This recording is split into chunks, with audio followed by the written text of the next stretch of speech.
नमस्कार। और फिर मैं एक अपने नए यूट्यूब कोरोना के ऊपर, कोविड के ऊपर बात करने के लिए आपके साथ मौजूद हूँ। हेलो। और कर्टन रेजर है, बहुत मुद्दे आ रहे हैं। जै ओके ओके ओके ओके। सो हमने ये देखा कि बहुत दिनों से दुनिया में चेंजेस आ रहे हैं, लेकिन हमारे देश में वो चेंजेस नहीं आ रहे, क्योंकि सरकार को लगता है कि सरकार ही सब कुछ करना चाहती है। और सरकार में बैठे लोगों से जब तक एक ऊपर वाली मिनिस्ट्री से या किसी भी एम्स के जैसे इंस्टीट्यूट से कोई आइडिया नहीं आएगा तो देश में इम्प्रूवमेंट नहीं होगी। ये मैं आपको कहना चाहता हूँ कि सिविल सोसाइटी, प्रोफेशनल बॉडी और प्राइवेट सेक्टर का बहुत बड़ा काम है। ये हम देख चुके हैं कि अगर प्राइवेट सेक्टर इन्वॉल्व नहीं होता तो आज भी कोरोना में हम आगे नहीं होते। इम्प्लीमेंटेशन प्राइवेट कर रहा है। ये हम एयरलाइन इंडस्ट्री में देख रहे हैं, ये हम देख रहे हैं कि MTNL BSNL काम नहीं कर रहा। इसलिए हमें सब सेक्टर को बैलेंस रखना पड़ता है। लेकिन एक हेल्थी एक ऐसा सेक्टर है जहाँ पे कुछ सरकारी तंत्र के कुछ लोग सोचते हैं कि वो ही सब डील कर सकते हैं, वो ही सब कुछ बता सकते हैं। आज हमारे कई पत्रकारों की तरफ से फोन आया कि भाई आप लोग जो आज हमारे एम्स के एक डायरेक्टर ने बोला है कि हम गैप दे रहे हैं। भाई साहब, ये चीज़ तो 4 हफ्ते पहले बोल चुके हैं, हम लोग एविडेंस के साथ देख चुके हैं, लेकिन आप लोग देखते ही नहीं हो। हमारा सोचना ये है कि एक साइंस है और एक साइंस का मेन क्या काम होता है। साइंस का मेन काम होता है ऑब्जर्वेशन, साइंस का मेन काम होता है डाटा, साइंस का मेन काम होता है मिड कोर्स करेक्शन, और साइंस का मेन काम होता है ओपननेस एंड ट्रांसपेरेंसी, जो कि हमारे यहाँ कई जगह पारदर्शिता नहीं आ रही है। यही काम मैं तो बोल बोल के तंग आ गया कि अगर हम देश के लोगों को इम्यूनाइज करना चाहते हैं तो जो कोविशील्ड वैक्सीन जो हमने लाई थी और सबसे अच्छी वैक्सीन है दुनिया में, एक सबसे अच्छी वैक्सीन में से है, उसकी एक डोज सबको दीजिए, दूसरी डोज 8 हफ्ते से 12 हफ्ते, मैं तो कहूँगा 12 हफ्ते, 3 महीने बाद दीजिए। 3 महीने में आपके इतने ज़्यादा लोग, इतने ज़्यादा बूढ़े, बच्चे, youngsters, adolescent, school going children, college लोग सब हो जाते। यूट्यूब पे भी बोला, लिखा भी, लेकिन लोगों की चलो देखते नहीं है तो सुनना तो चाहिए, अगर सुनते नहीं है तो देखना तो चाहिए। मेरा ये कहना है, मैं क्रिटिसाइज नहीं कर रहा, मेरा ये कहना है कि हम डाटा अपना बनाएं। हमारे देश के लोग हो सकता है दूसरे देश से अलग हों, उनका जेनेटिक स्ट्रक्चर अलग है, उनका इम्यून सिस्टम थोड़ा सा मॉडिफाइड रहेगा उनके जीन के हिसाब से, तो हम एक डाटा रखें और डाटा रखने के साथ हम उसको इंटरप्रेट करें और मॉडिफाई करें। अब देखिए यूके और इजराइल से ये डाटा क्यों आ रहा है। जब किसी के पास डाटा होता है, किसी के पास आंकड़े होते हैं, किसी के पास इंटेलिजेंस होती है, आर्टिफिशियल इंटेलिजेंस होती है, वो आगे बढ़ता है।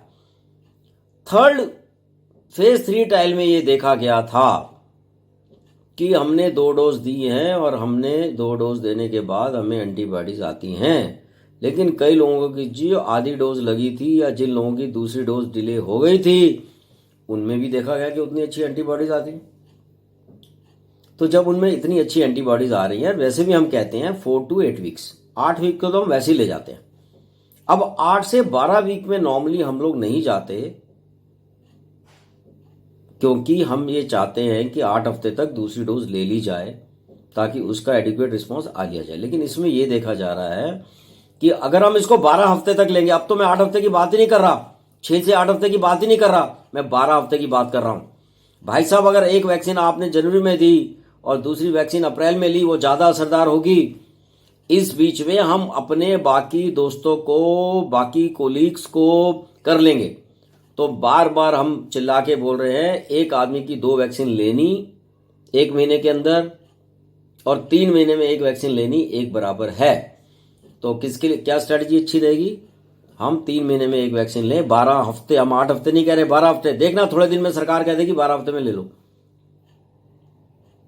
दूसरी चीज, आज पंजाब के CM ने यह बोला है कि हमारे जो स्ट्रेन्स हैं वो सब वेरिएंट हैं यूके वाला। भाई आना ही आना था। जब हमारे लोग यूके से आ रहे हैं, हमारे लोग अमेरिका से आ रहे हैं, कनाडा से आ रहे हैं, तो ये होना था। तो हमारे देश में ये तो अच्छा किया कि जो 1 या 2 ही सेंटर थे उसको हमने 20-22 सेंटर जहाँ पे हम जीनोटाइपिंग कर सकते हैं, हमने हमारी भारतीय सरकार ने किया और हम उसके लिए समक्ष हैं। और इसके लिए सरकार को हमें मुबारक भी देनी पड़ेगी, उन्होंने टाइमली एक्शन लिया है।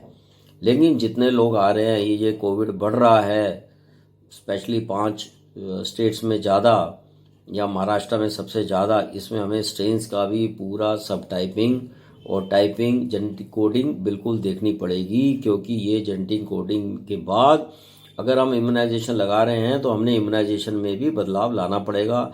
हमारी इम्यूनाइजेशन ये जो है, हमको इसको इम्यूनाइजेशन को सुधारना पड़ेगा।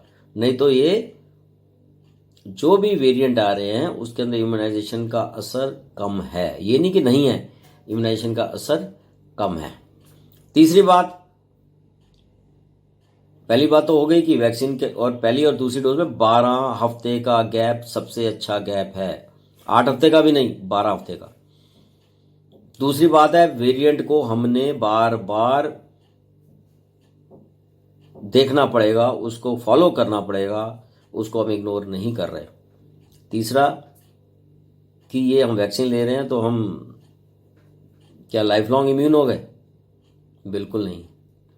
इसके लिए भी शुरू में डाटा आए थे, डाटा में आ रहा था कि वैक्सीन देते ही शुरू हो जाएगा। नहीं, ये हमने पाया कि 21 दिन से पहले, 30 दिन से पहले वैक्सीन का असर नहीं होता। ये असर धीरे धीरे बढ़ता रहता है और बूस्टर लेने के बाद ये वैक्सीन का असर बहुत अच्छा हो जाता है। बूस्टर भी कब? 12 हफ्ते में।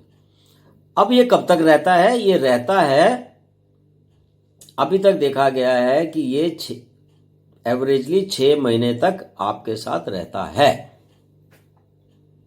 अब ये 6 महीने तक आपके साथ रहता है तो इसका क्या मतलब है?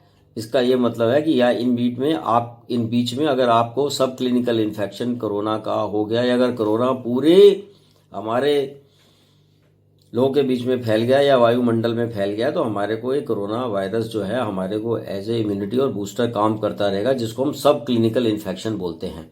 ये सब क्लिनिकल इन्फेक्शन मेरी इम्यूनिटी बढ़ाता रहेगा और हमारे सारे लोग, जब तक हम हर्ड यानी कि 70% से ज़्यादा, कि कई हर्ड 80% होते हैं, कई बार कई बीमारी का हर्ड 90% होता है, कि अब जब हमारी 90% या 80% कम्युनिटी वैक्सीन ले लेगी या इम्यून हो जाएगी, तो ये जो चेन रिएक्शन है, ये जो स्प्रेड का चेन ऑफ वायरस स्प्रेड है, ये बंद हो जाएगा। तो इसलिए हमें वैक्सीन लेनी बहुत ज़रूरी है। हमारे एंड पे, सरकार के एंड में उसको फॉलो करना बड़ा ज़रूरी है।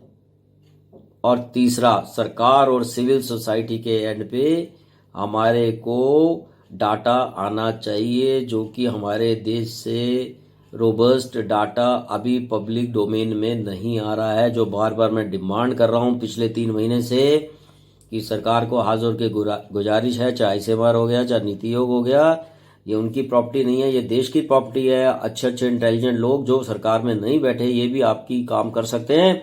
और इसका एक उदाहरण ये है कि जैसे ही कोविड आया, यूके में ट्रैकर शुरू हो गए, भी कहाँ का कोविड ज़्यादा है, कहाँ का कम है, कौन कौन सी स्ट्रेन है, वेरिएंट है या नहीं है। दूसरा, जो ट्रैकर, सिम्टम ट्रैकर हो गया कि कई आदमी को खांसी आती है, किसी को लूज मोशन आती थी, किसी को रैश आता था, ये अलग अलग सिम्टम क्या है, इसको डाटा पूल करना शुरू कर दिया उन्होंने। तो ये जैसे जो ट्रैकर शुरू हुआ, तीसरा उन्होंने डाटा पूल कर दिया वैक्सीन ट्रैकर, कहाँ कहाँ पे वैक्सीन लग रही है और किस किस टाइप के लोगों को ये असर कम आ रहा है, और वैक्सीन लेने के बाद किन किन लोगों को वैक्सीन का असर हो रहा है या नहीं हो रहा है, यानी कि उनको कोविड पॉजिटिव हो रहे या नहीं हो रहे। हमारे देश में भी बहुत लोग कोविड लेने के बाद कोविड पॉजिटिव हुए। क्या वो पहले डोज के बाद हुए या दूसरी डोज के बाद हुए, कितने दिन के बाद हुए, क्या उनका लंग इन्वॉल्व हुआ, क्या वो वेंटिलेटर पे गए या उन्होंने और किसी को नुकसान पहुंचाया। तो ये बहुत क्वेश्चन आ रहे हैं। साइंस में बोलते हैं एक प्रॉब्लम सॉल्व होती है तो दूसरी प्रॉब्लम आ जाती है, एक दरवाजा बंद होता है तो दूसरा दरवाजा खुल जाता है। तो हम कंप्लेसेंट नहीं बैठ सकते। आज तक भी पूरे दुनिया में पोलियो नहीं गया, जबकि पोलियो वैक्सीन हमारे को 1960 में हमारे पास है। तो ये नहीं कि वैक्सीन जो एक मैजिकल वॉन्ड है, कि एक चाबुक है, एक जादू की छड़ी है, नहीं है। वैक्सीन के साथ साथ हमने अपनी आंखें, हमने कान खोल के रखने हैं, लेकिन अपना नाक बंद करना है। धन्यवाद।